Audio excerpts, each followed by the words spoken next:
battre pour nos parents, nous les espoirs de demain.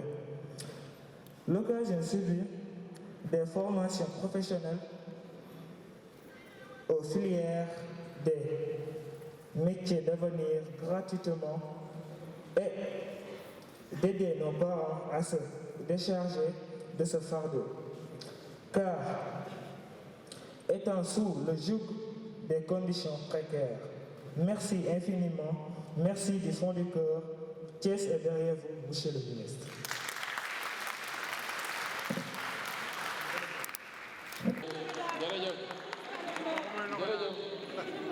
jërëjëf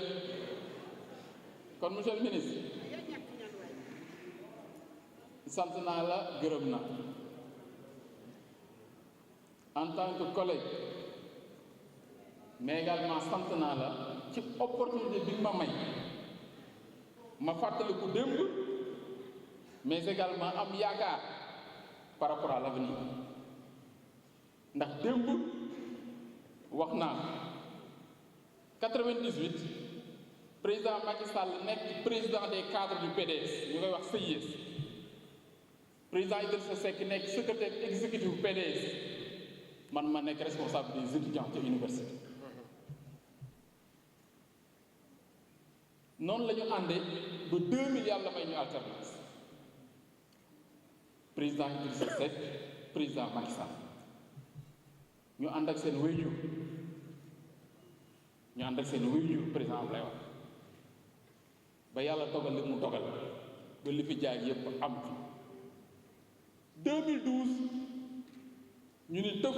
yàlla ni am Macky Sall ñu ànd ak moom 1 an lañ def tàqaliku c'est vrai mais rappelé naa ko président Macky Sall ma ni ko président Idrissa Seck vos retrouvailles sont des retrouvailles de raison mais c'est des retrouvailles yoo xam daf ko mës a gëm ndax pour moom waru leen woon sax tàqali ko ndax loolu mooy histoire président Macky Sall ak président Idrissa Seck waruñu woon sax tàqali ko ba retrouvailles da am mais ces retrouvailles sont des retrouvailles de raison ku xam seen ànd ñoom ñaar seen parcours xam ni ñoom ñaar yàllaa leen mas a boole te fu leen yàlla mas a boole yàlla indi na xéewal yàlla indi na sutura 98 99 j'étais là ba alternance bi am 2012 ñoom ñaar ànd yàlla defal leen sutura te incha allahu rabbi seen ànd bii ñu àndaat pour liggéey Sénégal yàlla dina yokk sutura ci Sénégal Sénégal dana jëm kanam beneen bi mooy mais ma conviction et que li ma gis yàlla dogal na maa ngi dans le gouvernement depuis 2 mois docteur xam na ci dara li ma dégg président Macky Sall di ko défendre Sénégal esprit patriotique bi mu yor même ñun on est surpris de l'élan patriotique du président Macky Sall yore nii te loolu je le dis en toute honnêteté en toute sincérité avant d'être dans le gouvernement je ne pouvais pas imaginer que le président Macky Sall était aussi patriote aussi engagé ni mu bëgg réew mi amu ci morom man loolu yàlla may na ma dégg naa ko gis naa kon kuy sénégalais war nga gën a am yaakaar war a gën a jàpp ba tax na kon docteur dama lay féliciter également nuyu mon oncle ñing ndax moom sama waajur la ndax séeréer noonu yi comme ni ngeen ko xamee sama yaay séeréer noonu la te moom am nañu ay lien de parenté mais également c'est un éducateur intellectuel bu mag macha allah mais également li mu def ci formation jéggi na dayoo tey def na groupe scolaire boo xam ni référence la ak modèle la ci Sénégal c'est une fierté nationale yàlla dogal yàlla cërale ko Thiès kon doyen ñu ngi lay féliciter di la encourager donc di am mbégte bu baax man dajeeg sama yaay ji Adja may mën a sàmm maa ngi lay ziar yaay boy maa ngi lay ziar di la sant di la gërëm ci taxawaay yi yàlla na yàgg yàlla na yàgg mon jeune frère wax na ko Maodo comme ni ma wax sànq docteur man yàlla du ma suturaale ci mbiru étudiants yi la ak jeunes yi tey loolu nga perpétuer daf ma fàttali démb kon dama lay féliciter di la ñaanal suñu borom yàlla gën a barkeel ndax li ngay def nii c'est dugal sa loxo ci avenir du Sénégal te dugal sa loxo ci li nga xam ne président Macky Sall wax na ko muy ndaw ñi lu ñu leen jàppale doyul ndax ñooy avenir u réew mi te tous les jours ñu ngi poser les actes pour que jeunesse bi nekk dans de meilleures conditions ci formation ci taxawaay mais également ñu am yaakaar à l'avenir kon jeunes yi Maodo wax na ko sànq gën leen a am yaakaar ci Sénégal gën leen a am yaakaar ci réew mi mais également am na ay programme yoo xam ne mu ngi fi gouvernement bi mettre na ko en place ci formation ci encadrement ci capacitation mais également ay instruments yoo xam ni teg nañ ko pour ñu gën a jàppale ndaw ñi pour seen ëllëg ci ay financement donc ci ay formation je pense que docteur il serait bien au niveau de Thiès ñu tàmbali wane de manière exhaustive toutes les politiques publiques initiées par Monsieur le Président de la République pour accompagner la jeunesse sénégalaise. Je pense qu'il y a nécessité de partager les approches, les stratégies définies par le chef de l'État pour une bonne prise en charge donc de l'avenir de la jeunesse en termes de formation, de capacitation, mais également d'instruments de financement et de prise en charge donc des projets des jeunes. Je pense que ça c'est extrêmement important pour le pays et pour la jeunesse. En tout cas, pour le volet numérique, docteur, je vous remercie encore pour votre présence et votre accompagnement lors du forum du numérique. Vous avez accepté de venir m'accompagner avec d'autres collègues pour la cérémonie de clôture. C'est également faire preuve de générosité, d'ouverture et de solidarité. En tout cas, entre Thiessois, moi je n'ai pas de doute que nous ferons des résultats appréciables par le président de la République et par les Sénégalais. En tout cas, je vous tends aussi la main. C'est une main fraternelle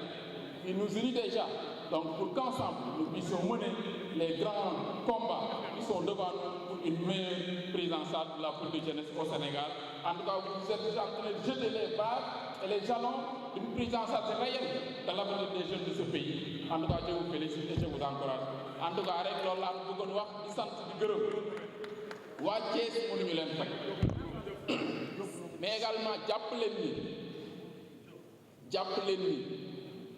Sénégal lu ëllëg président Macky Sall mu ngi koy tabax ci tabaxin bu rafet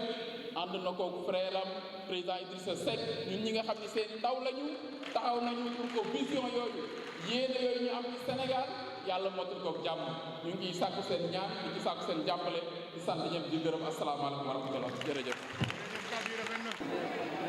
asalaamaaleykum wa rahmatullah. ñi ngi nuyu mboolem ñi ngi fekk fii tey di jiital ci nuyoo bi sunu xarit sunu rakk fierté pour Thiès monsieur le ministre de l'économie numérique monsieur Yankhoba Diattara.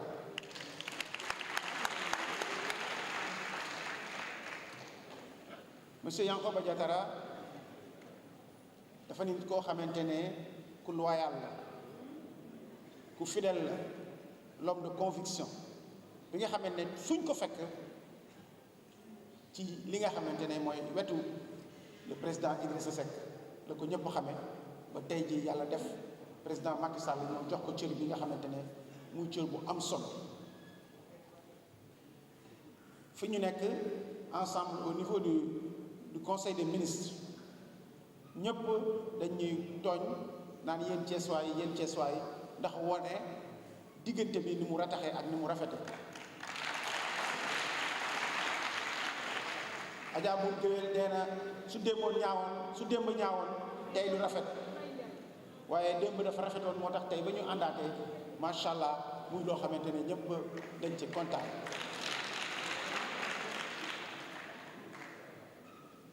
di nuyu tam monsieur Mamadou Ngingue président ITECOM homme de conviction koo xamante ne tey su ñëwee fii xel war na ko nangu ndaxte éducation il a toute sa vie daf ko jël jox ko éducation ak formation kon su ñëwee tey fii ñun dañ ci kontaan muy un homme de développement jël alalam fekkew ko jotam fekkew ko temps am fekkew ko lépp mu koy jëmbalee askan wi monsieur Mamadou Gningue ñu ngi lay nuyu di nuyu le représentant de mon frère et ami l'ancien DG de la Poste, actuel PCA de la LONASE, monsieur Siré Dia, l'homme de Thiessois de conviction.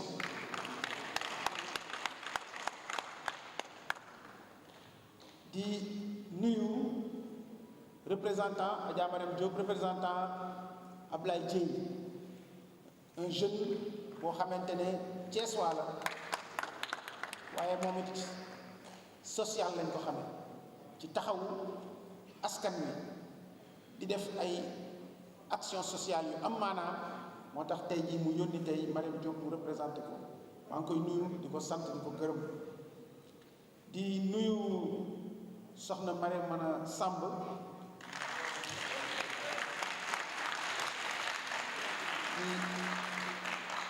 di yaayu artisanat kon tey su ñëwee toog fii ñun ñu ngi ko ci sant di ko gërëm di nuyu itam les anciens de l'APR représentés par Madaba Wade su ma ko tuddee rek tudd naa ñeneen ñu ci àndal yépp di nuyu itam Ligue des imams l'association pour les religieux pour l'émergence muy aar ñoom ñëpp xam nañ leen seen taxawaay ci askan wi ak ni ñuy liggéeyee pour Sénégal dem ci kanam kon ñu ngi leen di nuyu di leen sant au nom de Dem Faye ak Mame Cheikh Mbaye grand serigne de Thiès di nuyu itam sama xarit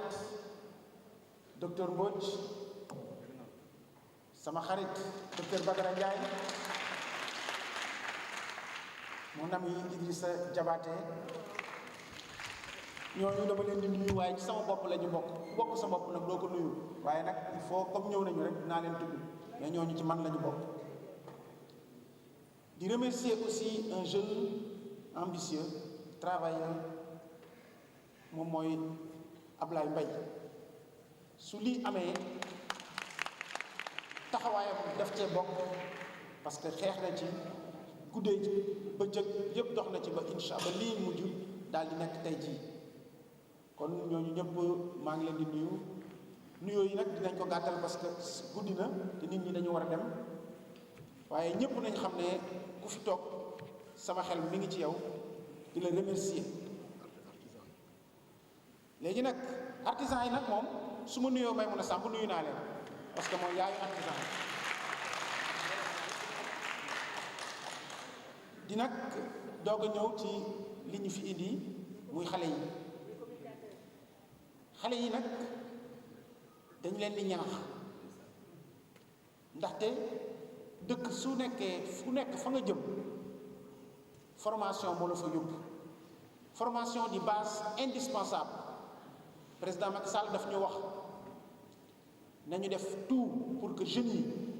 mën a am xam-xam pour mën a jëriñ seen réew xam-xam nag day tax yow sa jëmu bopp ëllëg nga mën a demal sa bopp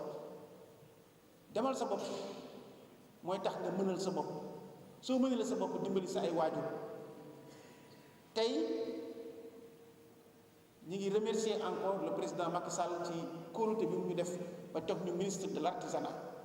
et de la transformation du secteur informel muy ministère bu am solo ndax soo xoolee Sénégal li ëpp ci ñi nga xamante ne ci seen ñaq la ñuy liggéey maanaam personnel ñi nekk en activité ñi ci ëpp ci secteur artisanat ak secteur informel lañu nekk li ëpp ci ñi nga xamante ne tey ñooy joxe ci seen ñaq muy dugg ci produit intérieur brut bi maanaam alalu askan wi ci koom gi secteur informel la 41,1% la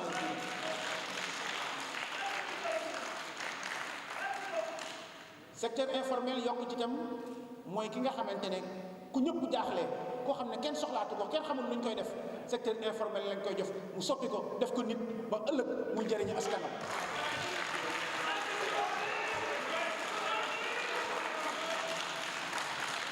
secteur informel donc filet social su ma nee filet social moom mooy équilibre bi nga xam ne mooy am ci askan wi ak ci dëkk bi ñoom ñoo koy indi te kenn mësu leen dégg du ñu onk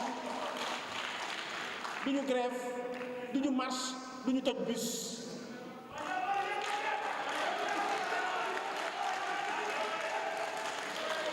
waaye su liggéey rek ak jëmale Sénégal ci kanam kenn du leen ci jiitu kon suma président Macky Sall wooyee ne ma lii nga xamante ne ñu bare dañ koo defee woon dañ ko xawoon a xeeb président nee na dañ leen war a joxaat seen cër loolu tax mu jox ñu ministère de plein exercice li ñuy wax un ministère dédié ñu ne artisanat yi dañ koy defal tey man maay ki nga xamante ne maa leen war a taxaw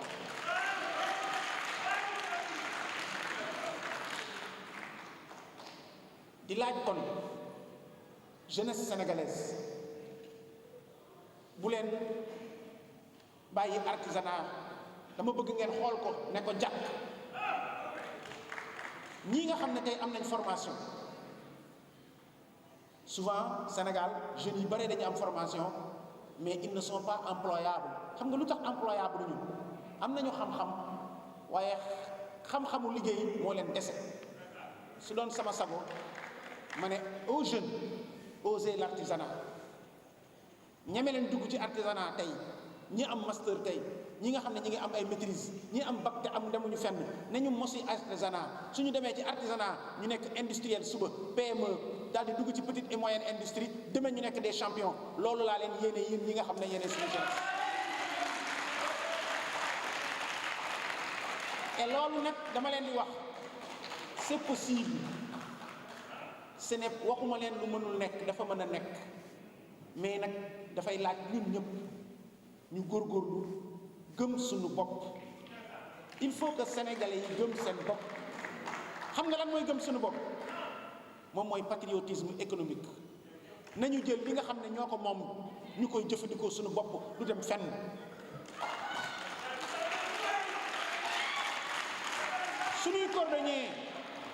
suñuy cordonnier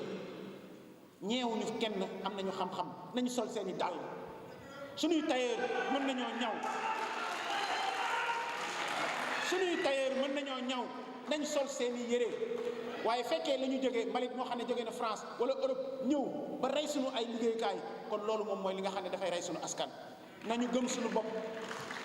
liggéeyal suñu tee Sénégal ba ëllëg lu xamante ne tey jii da nga koy yëg parce que tey nit ki dañuy fàtte mais li nga xam ne da nga ko sol mooy sa identité li nga xam ne mooy sa dàll mooy sa identité li ngay lekk tey sa identité la kon nañu gëm suñu bopp suñu identité moom mooy suñu ay artisanat waaye tamit suñuy artisan tam nañu góorgóorlu te dinañ ci ànd ak ñoom ci formation ci capacitation te li nga xamante ne mooy tey si li ñu war a def ba qualité bu nga xam ne moom la askan bi soxla ñu fekk leen ci incha allah ba nga xamante ne dootul Sénégal mais dañuy dem ba nga xam ne dañuy exporter ci xel nangu na ko ndaxte tey fii mu ne nii ñi ngi ñëw signé li ñuy wax Zaleka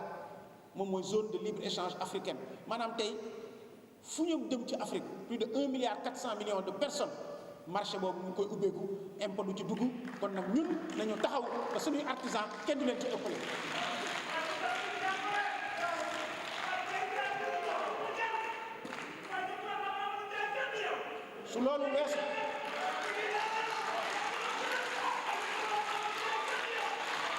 su loolu weesoo man dama rafetlu li nga xam ne sama rakk le ministre Yankhoba Diattara daf ko wax li mu wax nii dafa fekk dañ ci waxtaan ba pare daf ma ne docteur yaay sama grand frère dama bëgg ñu ànd woo jeunesse bi jeunesse thiessoise en particulier ak jeunesse Sénégal ci en globalité pour que ñu nga xamante ne moom mooy les actions du président Macky Sall ñu daal di koy defal nekk réalité au niveau de Thiès wax leen lan mooy opportunité yi ak nan lañ leen di jàppale accompagner leen ba ëllëg suñuy séddale ci Sénégal kenn du leen ci ëppale parce que am nañu xam-xam bi am nañu xarañ bi nangu nañoo liggéey loolu maa ngi la ci wuyu incha allah ci lu gàtt dinañ def ba nga xamante ne lii ñuy tudd